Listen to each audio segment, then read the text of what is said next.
Hello.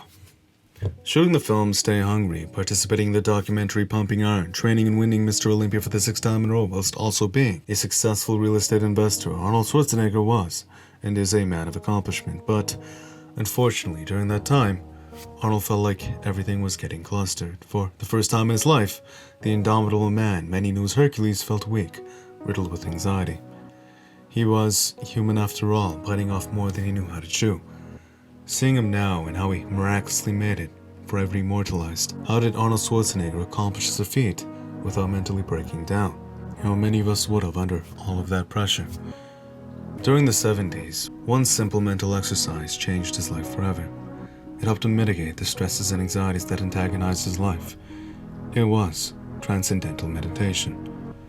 Now, despite the interesting name, it's actually a very simple technique that I believe everyone should be taught in school. If you consider the workload students have, the sleep deprivation, bills, etc. I don't really understand why effective methods to combat stress aren't administered. After all, when the mind twists in a negative direction, from there, many of us know even the simplest tasks may spiral into difficulty.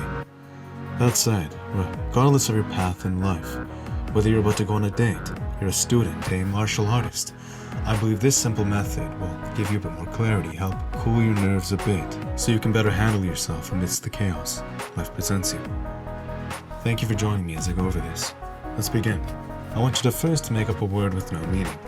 If you say truck, your mind, by the nature of the tool it is, will instantly bring about images of trucks.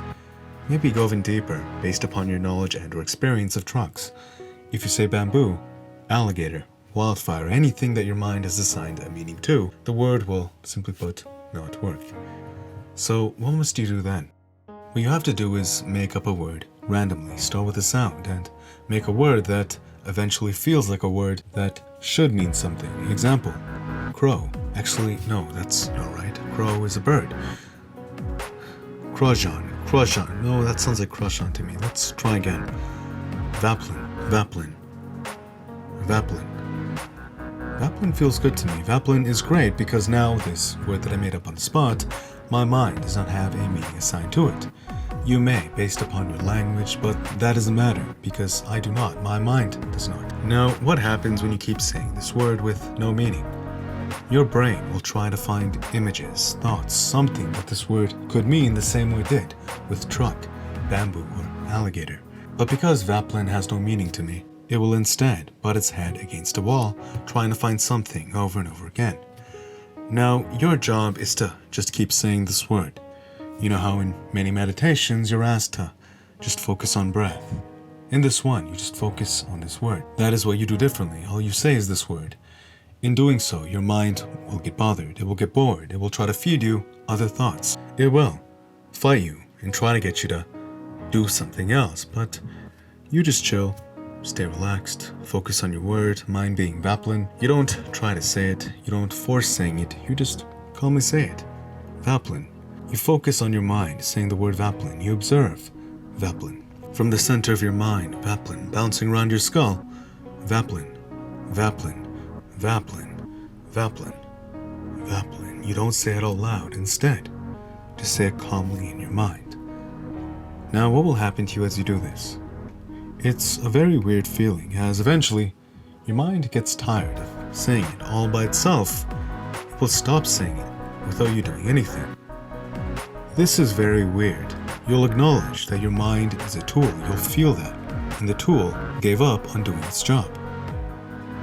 From there, many experience a tinnitus sound, a high-pitched buzz. That's what happens to me, and the sound then shrinks into nothingness. From there, your mind is completely empty. There are no thoughts. It's a very weird feeling. You can choose to sit in it if you want, speak to it if you want. Overall, it's just a very weird place in your mind. Empty. Still. When you choose to leave and continue on with your day, I promise, you'll feel less holding you back. You'll feel more able to tackle the world before you. To the mind that is still, the whole universe surrenders. Lao Tzu. Doing this, though, there is another realization I'd like you to make. You are not your mind. This exercise, when done, demonstrates your mind is but a tool. And unfortunately for many of us, it works against us. It can tear us down. But by taking the right angle of attack, you can actually conquer it. You are not your mind. You are the authentic expression that arises when the mud of your mind settles. Transcendental meditation will not just be a catalyst to your path. I promise it will allow you to feel this realization as well. You own your mind. Your mind does not own you. If you'd like more from me, please subscribe and hit the notifications. Thank you if you did. Smash the like button if you enjoyed. It's good karma. And until next time, peace. I used to go, that's really funny. You know, now I go, oh!